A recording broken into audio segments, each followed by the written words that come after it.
Continuamos acá en Vladimir a la Una con tres especialistas, el doctor Luis Rafael Echesurría, él es epidemiólogo, pediatra, miembro de la Sociedad Venezolana de Infectología, el doctor Alejandro Rizquez, epidemiólogo también, infectólogo, pediatra, miembro de la Sociedad Venezolana de Infectología, y el doctor Héctor Rangel Escalante, especialista en biología celular y virología, trabaja en el Instituto Venezolano de Investigaciones Científicas.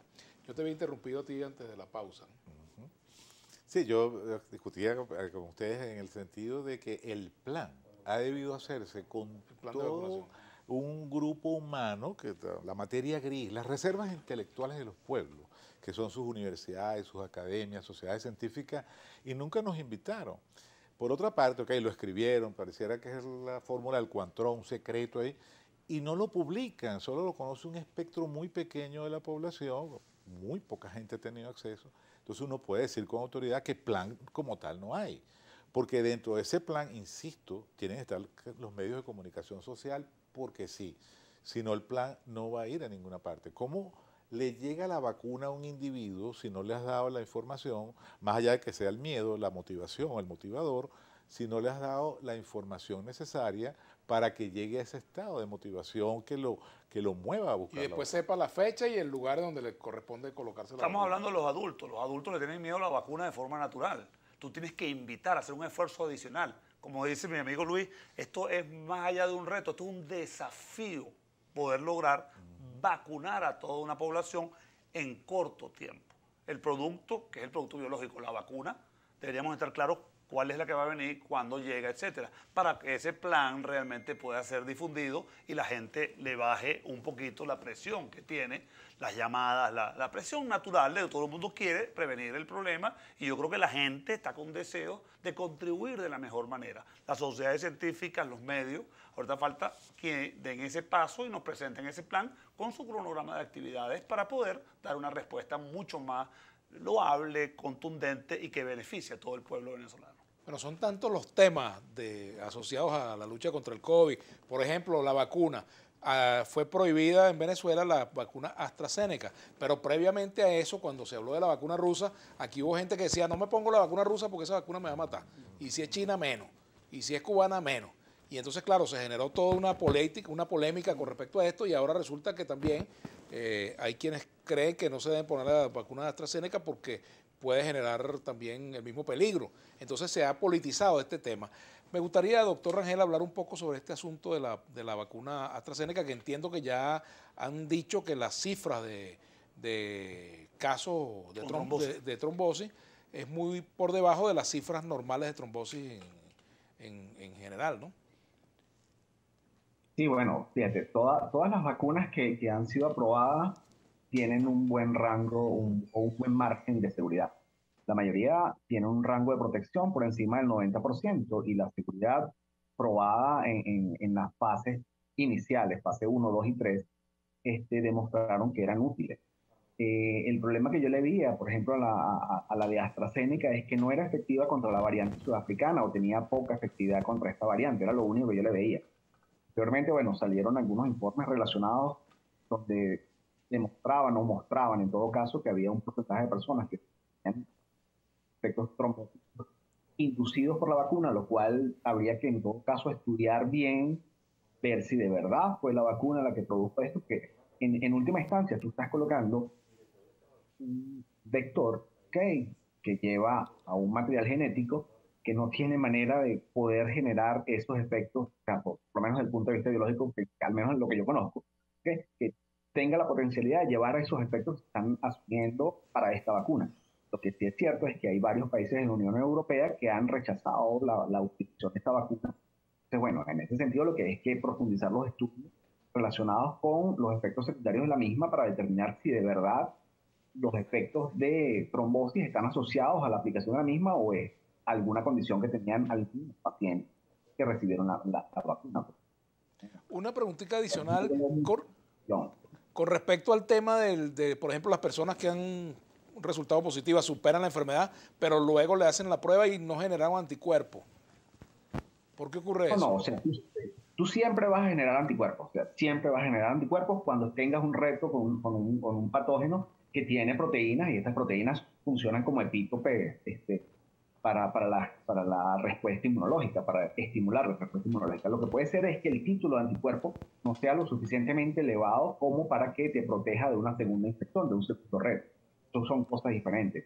Tienes que tomar en cuenta que el tejido donde se desarrolla principalmente la infección, el tejido pulmonar, no es como que muy atractivo para las funciones inmunológicas. Entonces, esto implica un poco también las cosas. Pero sí se generan anticuerpos, siempre lo vas a generar. El problema es el título, realmente. Claro. Bueno, un comentario sobre este punto, doctor Rizque. Fíjate, por aquí también pregunta Aníbal Gómez. Los asintomáticos tienen un sistema inmunológico especial, no manifiestan los síntomas, pero sí contagian. Igual los niños parecen ser más resistentes a este virus. Bueno, definitivamente, epidemiológicamente está demostrado, ese comportamiento ocurre en todas partes del mundo. Los niños y las personas asintomáticas, por regla general, son los más jóvenes. El número de personas sintomáticas va aumentando con la edad, a partir de los 50, 60 años, que está asociado también a factores de riesgo o comorbilidades. Está asociado a obesidad, está asociado a hipertensión, diabetes, está asociado a diabetes, está asociado a problemas respiratorios, problemas pulmonares, etc. Entonces, esa combinación de edad donde tu sistema inmunológico se llama que entra la inmunosenescencia, es decir, empieza a perder capacidades a partir de los 50, se acentúa a partir de los 60 y doblemente a partir de ahí empieza a disminuir tu capacidad de respuesta ante diferentes tipos de antígenos.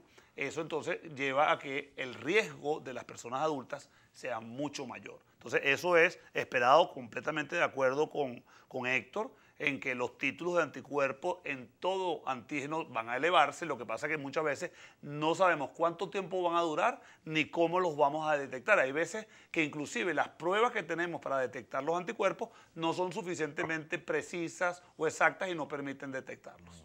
Hay otra pregunta por aquí, fíjate, por ejemplo. Iván Fuermayor Urdaneta. ¿Puede una persona después de 12 días con COVID y salga positivo ir a trabajar? Bueno, eso depende, yo no sé cuál es. Hay criterios para dar de alta a un paciente para que se incorpore socialmente, laboralmente, todos los aspectos. Es decir, lo que sabemos es que a los 14 días ya no tiene ningún peligro epidemiológicamente hablando. De hecho, fíjate que un presidente, Bolsonaro, tuvo un positivo durante 21 o 31 días. Y después supimos que es posible que tengas partículas virales o residuos o alguna cosa que te lo detecten, pero que no sos capaces de ser transmitidos. ¿Por qué hay que ver esto? Pienso yo, y con todo respeto planteo a la audiencia, que nosotros fuimos a la luna por las matemáticas. Y las matemáticas tienen una cosa que nos dice, que es la ley de los grandes números. Y eso es lo que nosotros trabajamos. Con esos grandes números aplicados a las distintas áreas, yo puedo decirte que podemos tener tranquilidad. Primero, en que después de los 14 días se pueden reincorporar los grandes números. Claro, si tú me vas a hablar de las excepciones, bueno, siempre aparecerá una excepción. Exacto, porque fíjate, ¿cuántos aviones despegan todos los días en el mundo? Se cae un avión, pero para tu ciencia, para tu formación, es un tremendo notición. Pero para mí es un evento raro, porque lo frecuente, la matemática me dice que lo normal es que despeguen y aterricen. Es decir, dependiendo, yo no estoy diciendo que tu profesión no sea buena porque ve lo raro, no, porque es una notición que un hombre muerde un perro, pero al revés no. O sea, exactamente, respetando los criterios de cada carrera, que es un gran decir en la universidad. Bueno, dice que los periodistas publicamos nuestros errores, los médicos los entierran y los abogados lo litigían con ellos. Lo cierto es, Vladimir, que dependiendo cómo uno lo vea, pues, esta enfermedad en particular, lo revisé anoche, ha dado 110.000 publicaciones. Nadie se las puede, ni los títulos alcanza para leértelo. Claro. Es decir, no hay capacidad humana, inclusive instituciones muy serias que en un día han tomado dos posturas totalmente distintas. El CDC, la OMS, o sea, gente seria, porque la dinámica de aprendizaje con este virus ha sido fenomenal. Con lo mismo con el tratamiento, no es nada más con lo preventivo. Lo que los invito es a que consulten páginas serias de las instituciones que conocemos, las academias, las sociedades científicas, y no estar escuchando tanto las infodemias o el pánico, la intoxicación que tiene. Lo que pasa es que la información básica que requiere la opinión pública es muy concreta. ¿Dónde me vacuno? ¿Cuál es el tratamiento? ¿Qué debo hacer? ¿Qué no debo hacer? ¿Cuáles son las medidas preventivas? ¿Verdad? Por ejemplo, en ese orden, hay una pregunta de nuevo de Aníbal Gómez que él dice, ¿qué es lo óptimo en vacunación? ¿100% lo óptimo en vacunación? ¿100% de la población o más del 50% de la misma? No, lo óptimo en vacunación depende de la enfermedad. Para esta enfermedad particular, que es el COVID-19, se estima que entre un 60 a un 70%, preferiblemente 70%, esté inmunizada, lo que llaman inmunidad masiva o colectiva, que la mayor cantidad de las personas no tenga la posibilidad de volver a infectarse y si se infecta, que no se enferme, porque una cosa es infectarse y otra cosa es enfermarse. Infectarse es que el virus entró dentro de tu cuerpo, creció y se multiplicó, pero no te produjo ninguna sintomatología. Tú pasas, ¿cómo se llama? Asintomático. Así es. Enfermo es el que el virus ya produce un daño que te hace producir síntomas y tú te enfermas y es capaz de enfermarte muy grave. Entonces, tenemos que estar muy claros con algunos conceptos que a veces los manejamos muy libremente porque todos pretendemos aprender en muy corto tiempo quizás conceptos técnicos que son de mucha relevancia aunque sean muy básicos. Vamos a hacer una pausa. Lo dijo de Lima aquí contigo, Claro, conceptos básicos. Por cierto, el doctor de Lima entiendo que también está afectado por el COVID. Bueno, le enviamos nuestro saludo y pronta recuperación. Hacemos la pausa, ya venimos. Prevención a la 1. Sí. Bueno, continuamos conversando acá sobre el virus, el coronavirus, todos los tratamientos, vacunas, etcétera. Al doctor Rangel le pregunta, aquí por aquí nos pregunta, si ya está comprobado científicamente que el tiempo de inmunidad después de vacunarse es corto, ¿qué es una vacuna de emergencia y los efectos en cierto tipo de pacientes no está comprobado? ¿Por qué correr el riesgo con una vacuna de emergencia si el riesgo no está comprobado? Doctor Rangel, ¿me escucha? No entiendo qué es lo que no está comprobado. El riesgo Si de ya que está de comprobado, perdón, si ya está comprobado el riesgo de la científicamente. enfermedad está comprobado. O sea, es una enfermedad que tiene un 3% de fatalidad, lo cual es un valor bastante alto si lo comparamos con otras enfermedades virales, por ejemplo. Pero fíjate lo que él dice. Influenza. Si está comprobado científicamente que el tiempo de inmunidad después de vacunarse es corto, ¿qué es una vacuna de emergencia y los efectos en cierto tipo de pacientes no está comprobado? ¿Por qué correr el riesgo? Yo no entendí tampoco mucho, pero no sé si usted me entendió. Bueno, realmente no entiendo bien la pregunta, pero una vacuna de emergencia, ahorita no tenemos vacunas de emergencia. Todas las vacunas que están en este momento aprobadas han pasado todas las fases. Que las fases se realizaron relativamente rápido, es cierto, pero es porque la tecnología así lo permite. O sea, no son vacunas que se inventaron ahorita, son vacunas que ya el background genético que estaba detrás de estas vacunas ya se conocía para otras vacunas que ya se habían evaluado anteriormente. Lo único que se cambió fue, digamos, el péptido o la proteína que te va a disparar la respuesta inmunológica específica contra este virus. Pero, o sea, para nada, considero que son vacunas de emergencia. Ya todo ese sistema ya se conoce bastante bien. Sí. Aquí pregunta Carmen Amaya, ¿los asintomáticos contagian asintomáticos?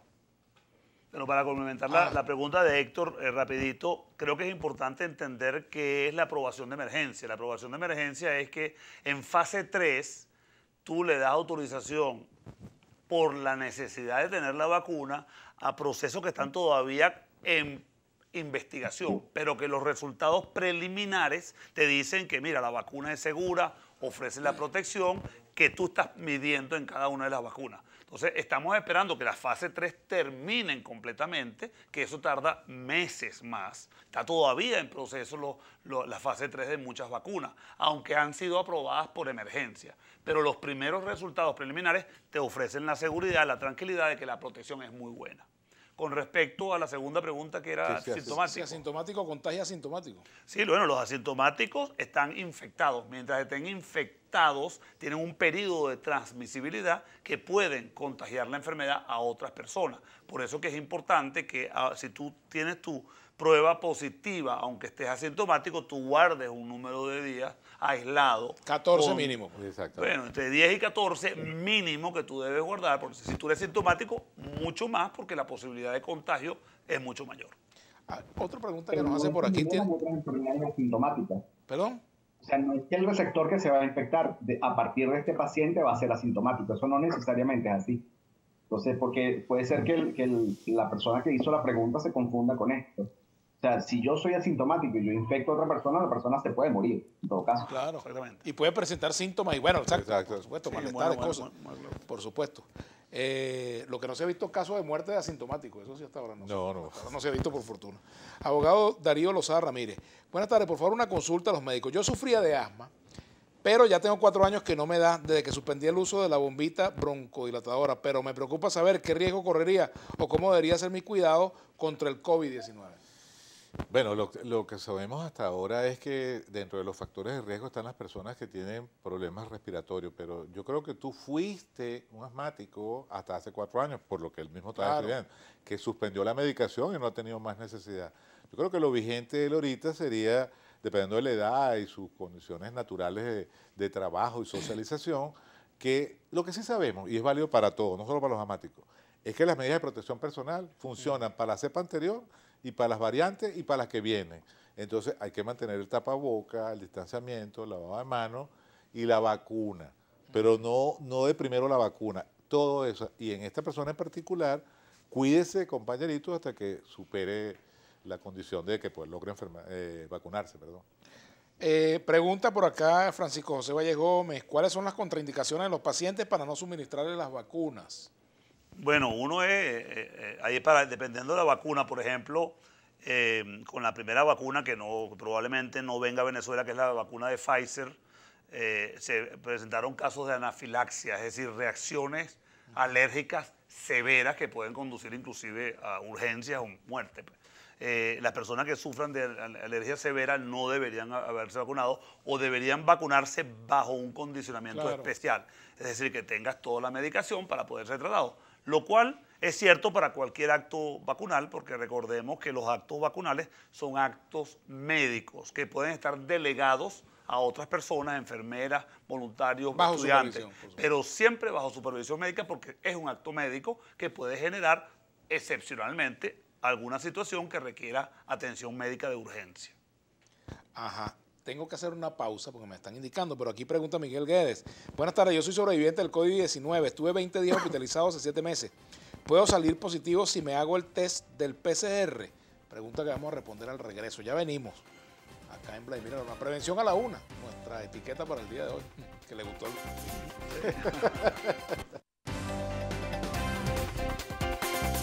Pues para el mejoramiento de las políticas que se vienen llevando a cabo. Pero antes hay una pregunta de un televidente, me dice lo siguiente, Miguel Guedes. Buenas tardes, soy sobreviviente del COVID-19, estuve 20 días hospitalizado hace 7 meses. ¿Puedo salir positivo si me hago el test del PCR? La PCR solamente detecta durante 2-3 semanas. En algunas personas puede salir positiva, tal cual lo hemos explicado, porque quedan algunas partículas, pero esto no quiere decir que tú estés... pueden quedar partículas que son detectadas, pero que no necesariamente implican que tú estás enfermo. Rutinariamente representan la fase aguda de la enfermedad y duran 2-3 semanas. Eso es lo que habitualmente es. Okay. No nos fijemos en las excepciones. En medicina hay un dicho muy importante que es, en medicina nada es imposible. Claro, así es. Bueno, otra pregunta por acá. Aclara un poco, Aníbal Gómez. Con respecto a las secuelas del COVID, se habla de pérdida de memoria, pérdida de olfato, habilidad mental, entre otras. Mira, el espectro de todo lo que se ha publicado hasta ahorita es que, bueno, no sé, lo que falta es que hasta que se cae el pelo por el COVID, posterior al síndrome del COVID. Es a decir, mí me dio antes eso. Desde yo tuve un COVID adelantado. La hipoxia. Pero lo que decían era que lo que le falta es que explicara fracturas, porque es traumatología donde no se describe.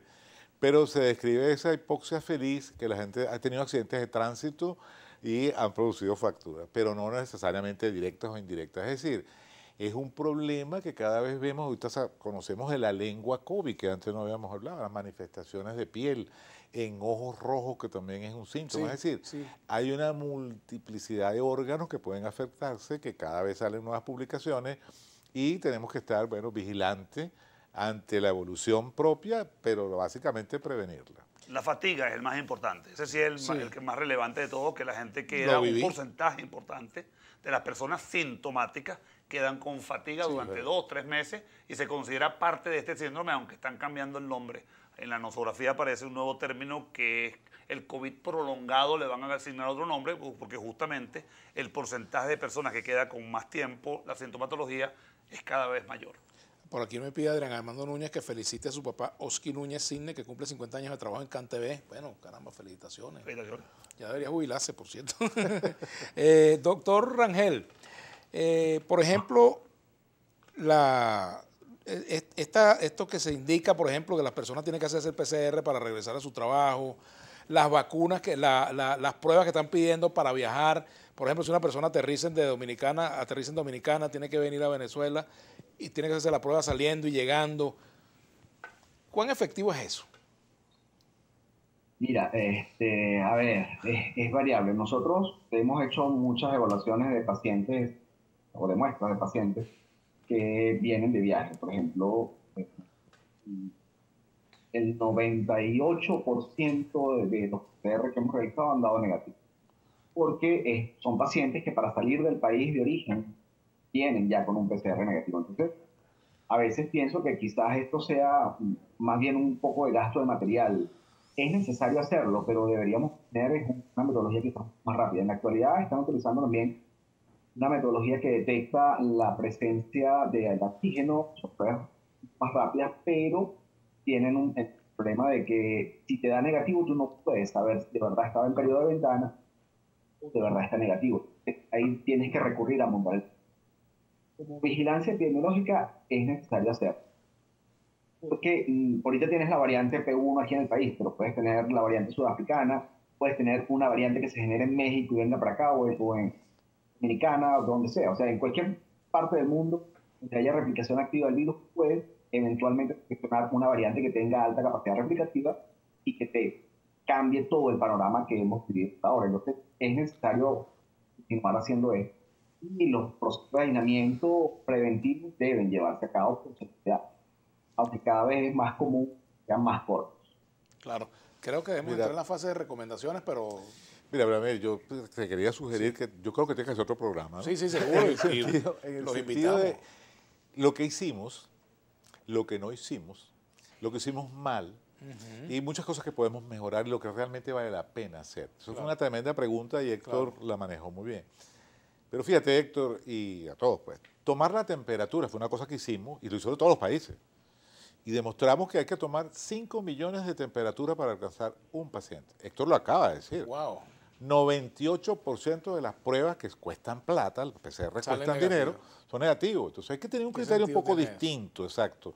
Hay que agudizar en la vigilancia epidemiológica, hay muchas cosas que podemos hacer, pero eso de fumigar, por ejemplo, eso no tiene sentido, ni tuvo ningún sentido y todavía se sigue fumigando. Y esa gente que anda paranoica con ese poco de spray. Exactamente, eso podemos hacer un programa de eso, inclusive se puede hacer bien ameno porque todavía se cometen muchas torpezas, pues, desde las más científicas o con un supuesto fundamento científico que realmente no tiene, a lo que sí vale la pena que hagamos, que tal vez no estamos haciendo con intensidad. Por ejemplo, nosotros tenemos que hacer más pruebas, pero no en el aeropuerto. Porque ahí te lo está diciendo, Héctor lo dijo clarísimo. Vamos a hacer las pruebas en la gente que realmente tú quieres descartarlo para aislarlo.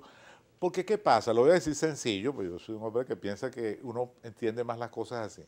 El virus nos tiene acorralado. Nosotros tenemos que cambiar el juego para nosotros acorralar al virus. ¿Cuál es lo que tiene la medicina ahorita para acorralar al virus? Que tú identifiques a las personas que tienen el virus para separarlo. No hay otra. Claro. Tienes que hacer más pruebas, cualquiera, pruebas antígenos, PCR, pero con un mejor criterio y respetar las recomendaciones epidemiológicas de aislamiento, cuarentena, dependiendo de que se haya... Tengo que despedir ya el programa, pero... Las pruebas de fase aguda, que son antígeno y PCR, son las que tú tienes que hacer ahorita, que creo que ha sido algo que es una deuda que tiene el país, pues, con el pueblo, porque así identificamos claramente quiénes son los enfermos, los podemos aislar y podemos trabajar mejor. Yo creo en prevención, hay muchas cosas que decir, prevención a la una. Gracias, Vladimir, por la invitación. Yo creo que podemos planificar un nuevo programa, una segunda parte, porque creo que quedan muchos puntos, digamos, pendientes. Pero en una sola palabra, ¿qué le recomendaría al gobierno en una palabra? Vacunar. Que vacunar a la población es prioritaria. ¿Y tú, doctor Rangel, qué dice usted? Mira, bueno, como lo de las vacunas va lento, yo le pido a la gente que se cuide, o sea, que usen las medidas que ya tienen a mano, que son viables y que las usen, pero que las usen de verdad, o sea, no que usen el tapaboca dejando la nariz afuera o usen el tapaboca de nebrato, que lo usen de verdad. Así es. Bueno, caramba, ahora sí tenemos que despedirnos, lamentablemente se agotó el tiempo, Prevención a la Una llegó hasta aquí, en Vladimir a la Una, pero bueno, nos veremos nuevamente. Sigan en sintonía de Globovisión.